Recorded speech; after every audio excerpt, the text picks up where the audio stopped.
Feliz y bendecido día, aprendiendo un curso de milagros.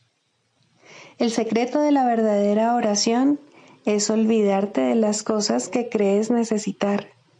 Pedir algo específico es igual que ver el pecado primero y luego perdonarlo. Del mismo modo, al orar pasas por alto tus necesidades específicas, tal como las ves, y las dejas en manos de Dios.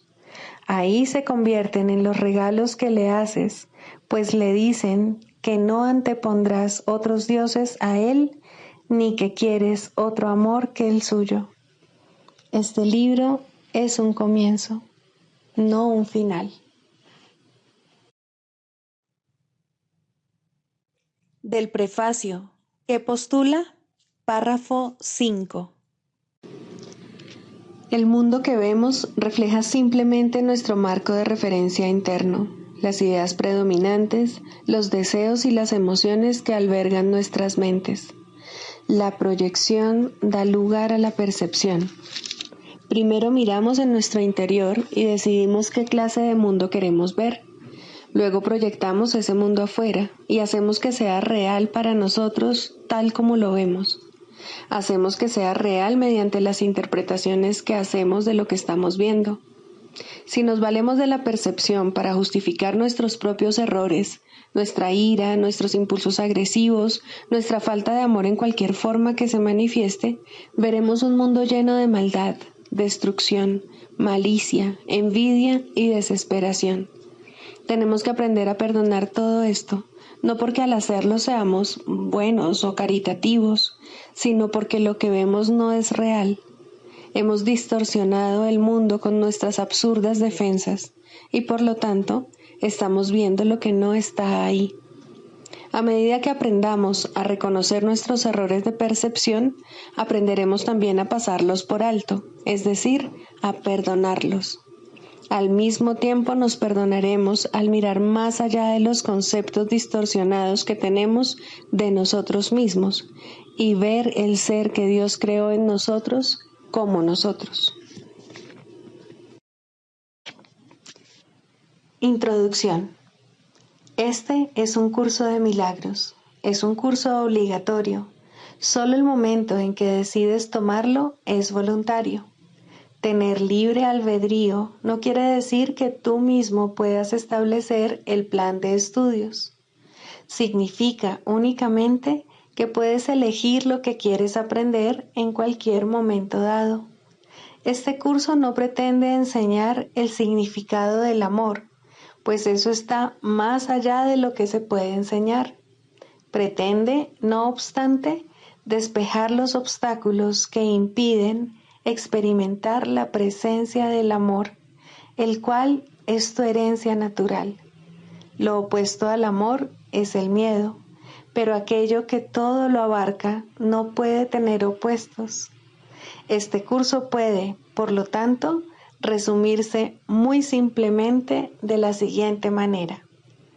Nada real puede ser amenazado. Nada irreal existe. En esto radica la paz de Dios. Capítulo 1. El significado de los milagros. Primero, principios de los milagros. Principio 24. Los milagros te capacitan para curar a los enfermos y resucitar a los muertos, porque tanto la enfermedad como la muerte son invenciones tuyas y, por lo tanto, las puedes abolir. Tú mismo eres un milagro, capaz de crear a semejanza de tu Creador. Todo lo demás no es más que tu propia pesadilla y no existe. Solo las creaciones de luz son reales. Capítulo 4. Las ilusiones del ego. Introducción. La Biblia dice que si un hermano te pide que camines con él 1 milla, que lo acompañes 2. Ciertamente no sugiere que le retrases en su viaje. Tu dedicación a un hermano no puede tampoco retrasarte a ti. Solo puede conducir a un progreso mutuo. El resultado de una dedicación genuina es la inspiración, palabra que, si se entiende correctamente, es lo opuesto a la fatiga. Estar fatigado es estar desanimado, mas estar inspirado es estar en el espíritu. Ser egocéntrico es estar desanimado, mas estar centrado en sí mismo, en el buen sentido de la expresión, es estar inspirado o en el espíritu. Los verdaderamente inspirados están iluminados y no pueden morar en las tinieblas. Puedes hablar desde el espíritu o desde el ego, según elijas. Si hablas desde el espíritu, es que has decidido acatar las palabras: detente y reconoce que yo soy Dios. Estas son palabras inspiradas porque reflejan conocimiento. Si hablas desde el ego, estás renegando del conocimiento en vez de ratificándolo y, por lo tanto, estás desanimándote. No te embarques en viajes inútiles, pues ciertamente no llevan a ninguna parte. Puede que el ego los desee, pero el espíritu no puede emprenderlos porque nunca está dispuesto a apartarse de sus cimientos. El viaje a la cruz debería ser el último viaje inútil. No sigas pensando en él, sino dalo por terminado. Si puedes aceptarlo como tu último viaje inútil, serás libre también de unirte a mi resurrección. Hasta que no lo hagas, estarás desperdiciando tu vida, ya que ésta simplemente seguirá siendo una repetición de la separación, de la pérdida de poder, de los esfuerzos fútiles que el ego lleva a cabo en busca de compensación y, finalmente, de la crucifixión del cuerpo o muerte. Estas repeticiones continuarán indefinidamente hasta que voluntariamente se abandonen. No cometas el patético error de aferrarte a la vieja y rugosa cruz. El único mensaje de la crucifixión es que puedes superar la cruz.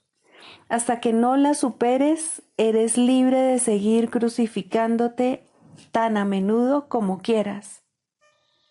Este no es el evangelio que quise ofrecerte. Tenemos otro viaje que emprender, y si lees cuidadosamente las lecciones que aquí se ofrecen, éstas te ayudarán a prepararte para emprenderlo. Libro de ejercicios, lección 41. Dios va conmigo donde quiera que yo voy. Con el tiempo, la idea de hoy desvanecerá por completo la sensación de soledad y abandono que experimentan todos los que se consideran separados. La depresión es una consecuencia inevitable de la separación, como también lo son la ansiedad, las preocupaciones, una profunda sensación de desamparo, la infelicidad, el sufrimiento y el intenso miedo a perder. Los que se consideran separados han inventado muchos remedios para lo que, según ellos, son los males del mundo, pero la única cosa que no han hecho es cuestionar la realidad del problema. Los efectos de este, no obstante, no se pueden sanar porque el problema no es real. La idea de hoy tiene el poder de acabar con todo ese desatino para siempre, pues eso es lo que es, un desatino, por muy serias y trágicas que parezcan ser sus manifestaciones. En lo profundo de tu interior yace todo lo que es perfecto, presto a irradiar a través de ti sobre el mundo. Ello sanará todo pesar y dolor, todo temor y toda sensación de pérdida, porque curará a la mente que pensaba que todas esas cosas eran reales y que sufría debido a la lealtad que les tenía. Jamás se te puede privar de tu perfecta santidad, porque su fuente va contigo donde quiera que tú vas. Jamás puedes sufrir, porque la fuente de toda dicha va contigo donde quiera que tú vas.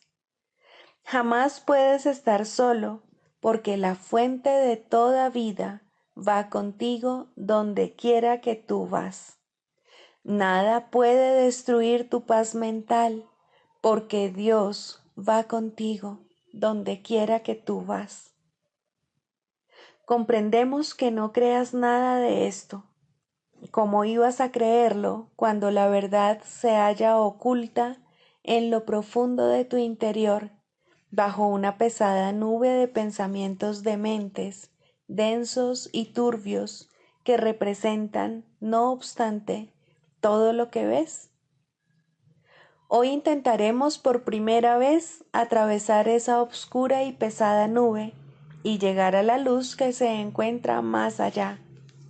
Hoy tendremos una sola sesión de práctica larga, por la mañana, a ser posible tan pronto como te levantes. Siéntate en silencio de 3 a 5 minutos con los ojos cerrados. Al comienzo de la sesión de práctica, repite la idea de hoy muy lentamente. No trates de pensar en nada en particular. Trata, en cambio, de experimentar la sensación de que estás sumergiéndote en tu interior, más allá de todos los pensamientos vanos del mundo. Trata de llegar hasta lo más profundo de tu mente, manteniéndola despejada de cualquier pensamiento que pudiese distraerte. De vez en cuando puedes repetir la idea de hoy si observas que eso te ayuda, pero sobre todo, trata de sumergirte tan profundamente como puedas en tu interior, lejos del mundo y de todos sus pensamientos disparatados. Estás tratando de llegar más allá de todo ello. Estás tratando de dejar atrás las apariencias y de aproximarte a la realidad. Es perfectamente posible llegar a Dios. De hecho, es muy fácil, ya que es la cosa más natural del mundo. Podría decirse incluso que es lo único que es natural en el mundo. El camino quedará despejado si realmente crees que ello es posible. Este ejercicio puede producir resultados asombrosos incluso la primera vez que se intenta, y tarde o temprano acaba por tener éxito. A medida que avancemos, ofreceremos más detalles acerca de este tipo de práctica. No obstante, nunca fracasa del todo y es posible tener éxito inmediatamente. Usa la idea frecuentemente a lo largo del día, repitiéndola muy despacio, preferiblemente con los ojos cerrados. Piensa en lo que estás diciendo, en el significado de las palabras. Concéntrate en la santidad que estas palabras te atribuyen, en la compañía indefectible de la que gozas, en la completa protección que te rodea. Puedes ciertamente permitirte el lujo de reírte de los pensamientos de miedo, recordando que Dios va contigo donde quiera que tú vas. Características de los maestros de Dios. 10. Mentalidad abierta. El papel central que ocupa la mentalidad abierta, quizá el último de los atributos que el maestro de Dios adquiere, puede entenderse fácilmente cuando se reconoce la relación que guarda con el perdón. La mentalidad abierta procede de una ausencia de juicios. De la misma manera en que los juicios cierran la mente, impidiéndole la entrada al Maestro de Dios, de igual modo la mentalidad abierta lo invita a entrar. De la misma manera en que la condenación juzga al Hijo de Dios como malvado, de igual modo la mentalidad abierta permite que sea juzgado por la voz de Dios en su nombre. De la misma manera en que la proyección de la culpabilidad sobre él lo enviaría al infierno, de igual modo la mentalidad abierta permite que la imagen de Cristo le sea extendida.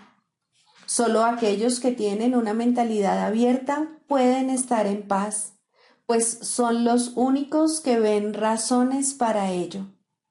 ¿Cómo perdonan los que tienen una mentalidad abierta?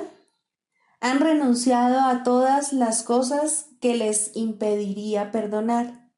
Han abandonado realmente al mundo y han permitido que éste les sea restaurado con tal frescura y en júbilo tan glorioso que jamás hubiesen podido concebir un cambio así.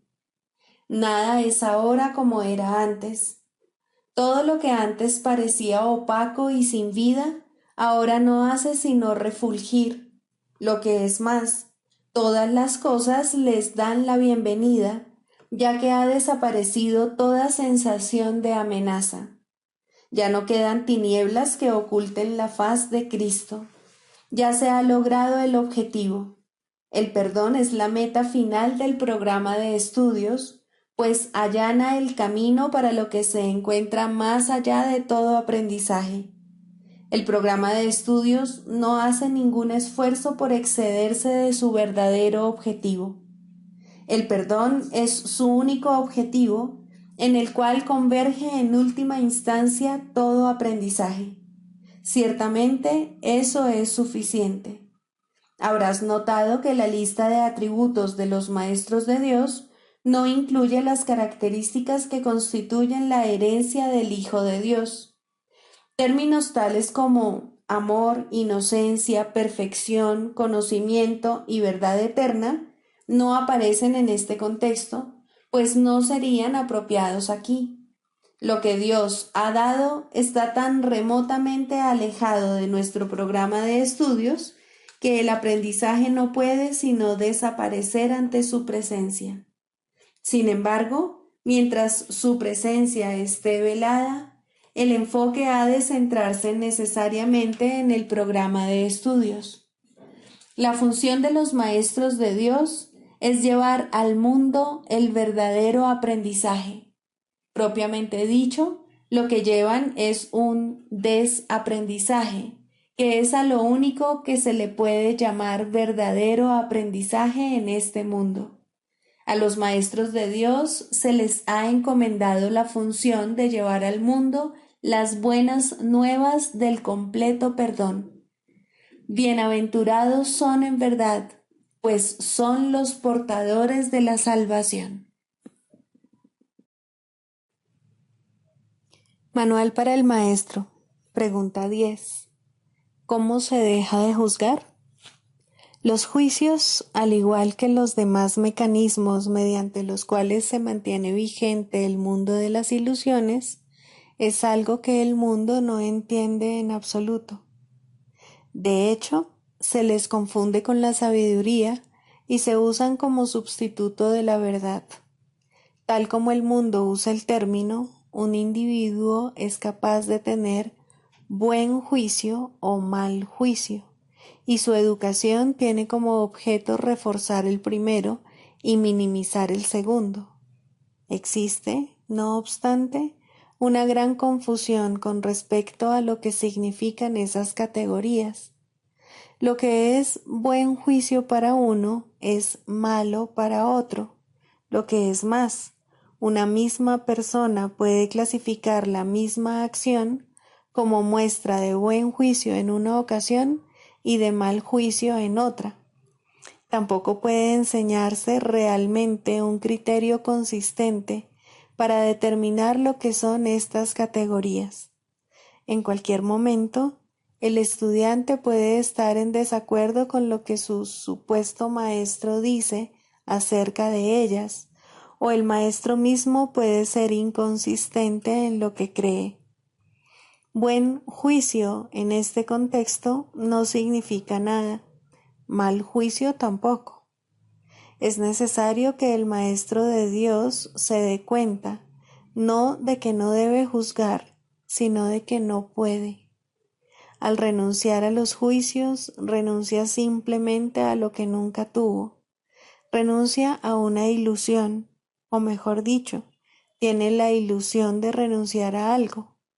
En realidad, simplemente se ha vuelto más honesto.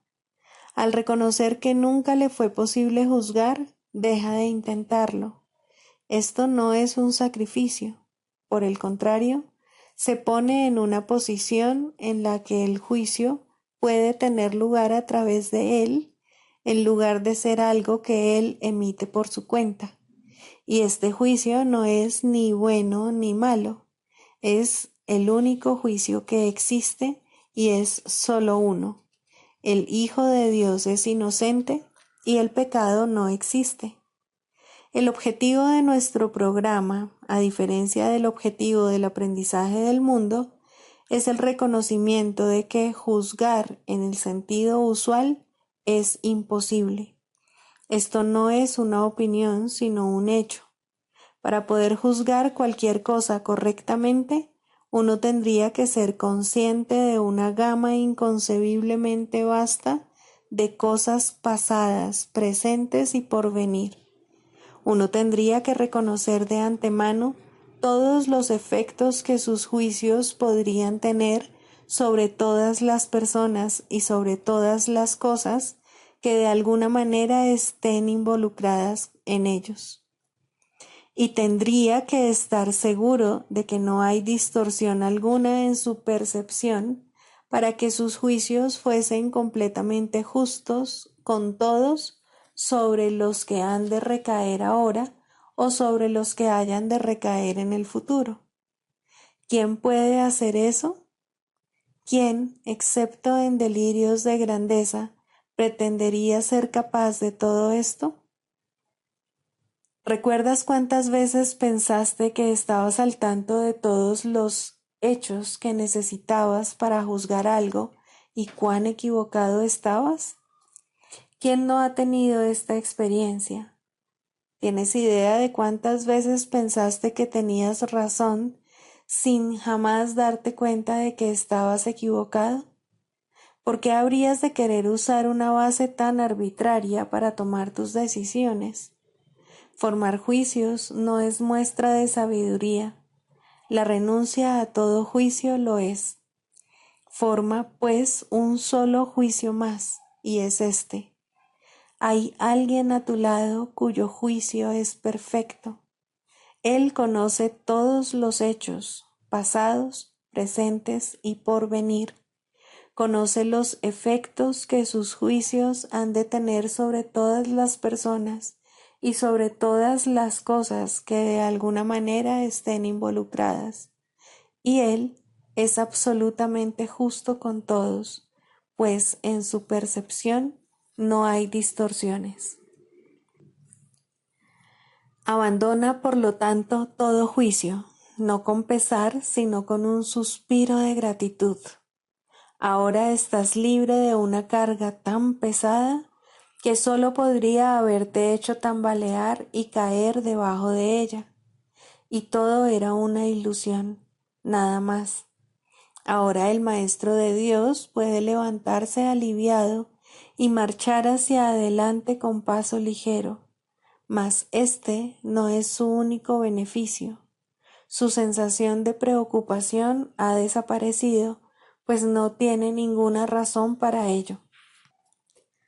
La ha abandonado junto con sus juicios. Se entregó a aquel en cuyo juicio ha elegido ahora confiar en lugar del suyo propio. Ya no comete errores. Su guía es infalible. Y donde vino a juzgar, ahora va a bendecir. Donde ahora ríe, antes venía a llorar.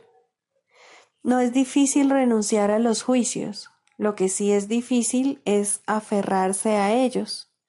El Maestro de Dios los abandona gustosamente en el instante en que reconoce su costo. Toda la fealdad que ve a su alrededor es el resultado de ellos, al igual que todo el dolor que contempla. De los juicios se deriva toda soledad y sensación de pérdida, el paso del tiempo y el creciente desaliento, la desesperación enfermiza y el miedo a la muerte. Ahora, el Maestro de Dios sabe que todas esas cosas no tienen razón de ser, ni una sola es verdad. Habiendo abandonado su causa, todas ellas se desprenden de él, ya que nunca fueron sino los efectos de su elección equivocada. Maestro de Dios, este paso te brindará paz. ¿Cómo iba a ser difícil anhelar solo esto? Clarificación de términos. Mente, espíritu. El término mente se utiliza para representar el principio activo del espíritu, el cual le suministra a éste su energía creativa. Cuando el término va con mayúscula, se refiere a Dios o a Cristo, es decir, a la mente de Dios o a la mente de Cristo. El espíritu es el pensamiento de Dios que Él creó semejante a sí mismo. El Espíritu unificado es el único Hijo de Dios o Cristo. En este mundo, puesto que la mente está dividida, los hijos de Dios parecen estar separados. Sus mentes, asimismo, no parecen estar unidas. En ese estado ilusorio, el concepto de una mente individual parece tener sentido. En el curso, por lo tanto, se describe a la mente como si consistiera de dos partes, el espíritu y el ego. El espíritu es la parte que aún se mantiene en contacto con Dios a través del Espíritu Santo, quien, aunque mora en esa parte, también ve la otra. No se usa el término alma, excepto en citas directas de la Biblia, por ser un término sumamente polémico. En cualquier caso, sería un equivalente de espíritu, entendiéndose que, al formar parte del ámbito de Dios, es eterna y nunca nació. La otra parte de la mente es completamente ilusoria y solo teje ilusiones. El espíritu conserva su potencial creativo, pero su voluntad, que es la de Dios, parecerá estar cautiva mientras la mente no esté unificada. La creación continúa imperturbable porque esa es la voluntad de Dios. Dicha voluntad está siempre unificada y por lo tanto no tiene significado en este mundo, no tiene grados ni opuestos. La mente puede gozar de rectitud o estar errada dependiendo de la voz que escuche. La mentalidad recta escucha al Espíritu Santo, perdona al mundo y en su lugar ve el mundo real a través de la visión de Cristo. Esta es la visión final, la última percepción, la condición en la que Dios mismo da el paso final. Ahí, al tiempo y a lo ilusorio les llega su fin. La mentalidad errada escucha al ego y teje ilusiones, percibe el pecado, justifica la ira y considera que la culpabilidad, la enfermedad y la muerte son reales. Tanto este mundo como el mundo real son ilusorios, pues la mentalidad recta simplemente pasa por alto o perdona lo que nunca ocurrió. Por lo tanto, La mentalidad recta no es la mentalidad uno de la mente de Cristo, cuya voluntad es una con la de Dios. La única libertad que aún nos queda en este mundo es la libertad de elegir, y la elección es siempre entre dos alternativas o dos voces. La voluntad no está involucrada en la percepción a ningún nivel y no tiene nada que ver con el proceso de elegir. La conciencia es el mecanismo receptor, el cual recibe mensajes tanto del plano superior como del inferior, del Espíritu Santo o del ego. La conciencia tiene niveles y puede cambiar drásticamente de uno a otro, pero no puede trascender el dominio de lo perceptual. En su nivel más elevado, se vuelve consciente del mundo real y puede ser entrenada para hacer eso cada vez con mayor frecuencia. Sin embargo, el hecho mismo de que tenga niveles y de que pueda ser entrenada demuestra que no puede alcanzar el conocimiento. Segundo, el lugar de la religión en la psicoterapia. Para ser un maestro de Dios no es necesario ser religioso o creer siquiera en Dios de modo reconocible. Es necesario, sin embargo, enseñar perdón en lugar de condenación. Aún en esto no se requiere completa consistencia, puesto que cualquiera que haya alcanzado este punto podría enseñar la salvación completamente en un instante y sin una palabra. No obstante, quien ha aprendido todas las cosas no necesita maestro, y los que han sanado no tienen necesidad de terapeuta. Las relaciones son aún el templo del Espíritu Santo y se perfeccionarán en el tiempo y se restituirán a la eternidad. La religión formal no ocupa ningún lugar en la psicoterapia, así como tampoco ocupa un lugar verdadero en la religión. En este mundo hay una asombrosa tendencia a unir palabras contradictorias en un solo término, sin percibir la contradicción en absoluto. El intento de formalizar la religión es un intento tan evidente del ego de reconciliar lo irreconciliable que prácticamente no necesita explicarse aquí. La religión es experiencia. La psicoterapia es experiencia. En sus más altos niveles se vuelven una. Ninguna es verdad en sí misma, pero ambas pueden conducir a la verdad. ¿Qué puede ser necesario para encontrar la verdad, la cual permanece perfectamente obvia, sino la eliminación de los aparentes obstáculos a la verdadera conciencia? Nadie que aprenda a perdonar puede dejar de recordar a Dios. El perdón, pues, es todo lo que necesita enseñarse, pues es todo lo que necesita aprenderse. Todos los obstáculos al recuerdo de Dios son formas de falta de perdón y nada más. Esto nunca está claro para el paciente y es muy raro que lo esté para el terapeuta. El mundo ha enfilado todas sus fuerzas contra esta conciencia específica, pues en ella radica el fin del mundo y todo lo que representa. Sin embargo, la conciencia de Dios no constituye una meta razonable para la psicoterapia. Esta llegará cuando se complete la psicoterapia, puesto que donde hay perdón, la verdad tiene que llegar.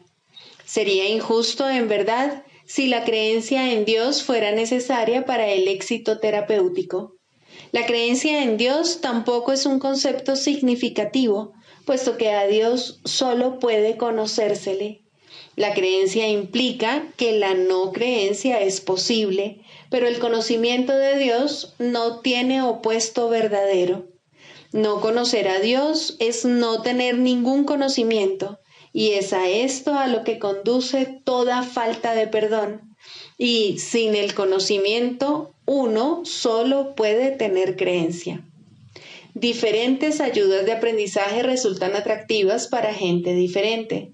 Algunas formas de religión no tienen nada que ver con Dios y algunas formas de psicoterapia no tienen nada que ver con la sanación. Pero si el alumno y el maestro se unen para compartir una meta, Dios entrará en su relación porque Él ha sido invitado a entrar.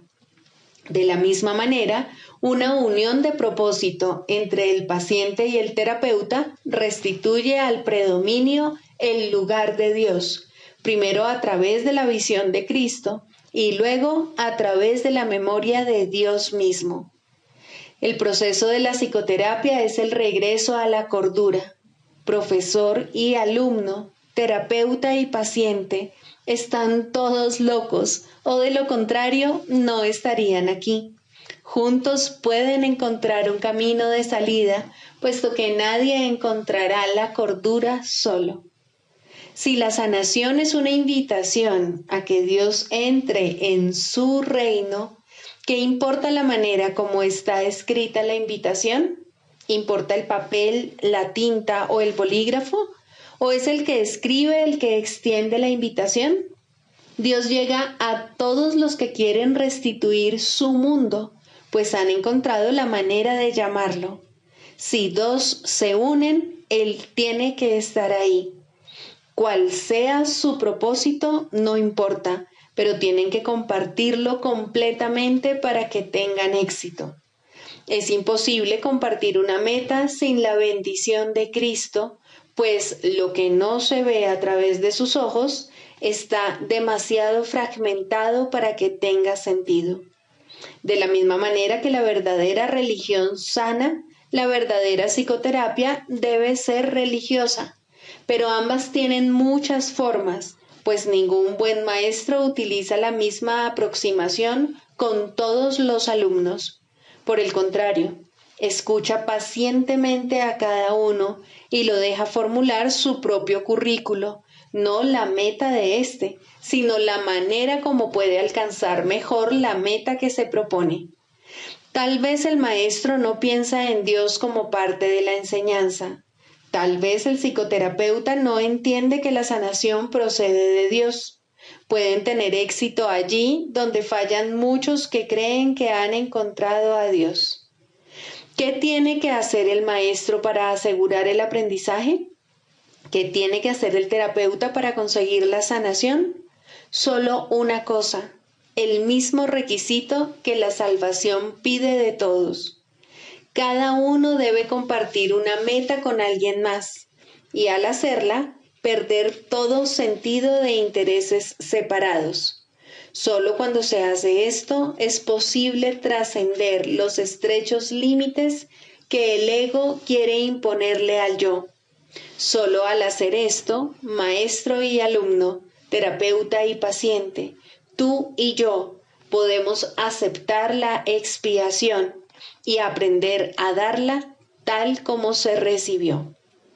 La comunión es imposible si se está solo. Nadie que permanece aparte puede recibir la visión de Cristo. Se le está ofreciendo, pero no puede extender su mano para recibirla.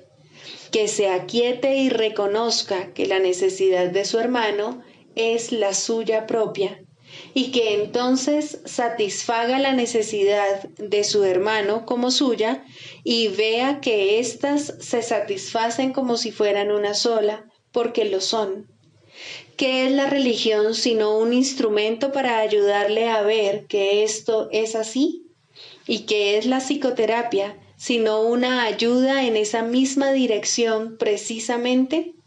Es la meta la que convierte estos procesos en lo mismo, pues son uno en propósito y por consiguiente deben ser uno en los medios. El canto de la oración. Quinto, el final de la escalera. La oración es un camino a la verdadera humildad, y aquí se eleva lentamente una vez más y crece en fuerza, amor y santidad. Deja que abandone el suelo desde donde comienza a elevarse hacia Dios, y la verdadera humildad vendrá por fin a agraciar la mente que pensó que se enfrentaba al mundo sola. La humildad trae paz, porque no afirma que tú debas regir el universo ni juzgar las cosas en función de cómo tú quisieras que fuesen. Deja a un lado felizmente todos los insignificantes dioses, no con resentimiento, sino con honestidad y con el reconocimiento de que no sirven para nada. Las ilusiones y la humildad tienen metas tan dispares que no pueden coexistir ni compartir una morada donde pudieran encontrarse. Allí donde una llega, la otra desaparece. Los que son verdaderamente humildes no tienen otra meta que Dios, porque no necesitan ídolos, y la defensa ya no tiene objeto. Los enemigos son inútiles ahora, pues la humildad no es confrontativa. No se oculta avergonzada porque está satisfecha con lo que es, en el conocimiento de que la creación es la voluntad de Dios. Su falta de egoísmo es el ser, y esto es lo que ve en cada encuentro, en los que gustosamente se une a cada hijo de Dios, cuya pureza reconoce y comparte con él. Ahora la oración se eleva por encima del mundo de las cosas, de los cuerpos y de los dioses de todo tipo, y por fin puedes descansar en santidad. La humildad ha venido a enseñarte cómo entender la gloria que es tuya por ser hijo de Dios y a reconocer la arrogancia del pecado. Un sueño ocultaba la faz de Cristo de ti, mas ahora puedes contemplar su impecabilidad. La escalera ha llegado muy alto, ya casi estás en el cielo. Es muy poco lo que queda por aprender antes de que la jornada finalice. Ahora puedes decir a todo aquel que venga a unirse contigo en oración: no puedo ir sin ti, pues eres parte de mí. Y así es, en verdad. Ahora puedes orar solo por lo que realmente compartes con Él, pues has comprendido que nunca se marchó y que tú, que parecías estar solo, eres uno con Él. Este es el final de la escalera, pues ya no hay nada más que aprender. Ahora te encuentras ante el umbral del cielo con tu hermano a tu lado. Los jardines son amplios y serenos, pues ahí el lugar señalado para el momento en que debías venir ha estado esperando por ti desde hace mucho. Ahí finaliza el tiempo para siempre. En ese umbral, la eternidad misma se une a ti. La oración se ha convertido en lo que siempre estuvo destinada a ser, pues has reconocido al Cristo en ti. Sigamos a Jesús haciendo del perdón algo tan natural como respirar y algo tan vital como el aire. Amén.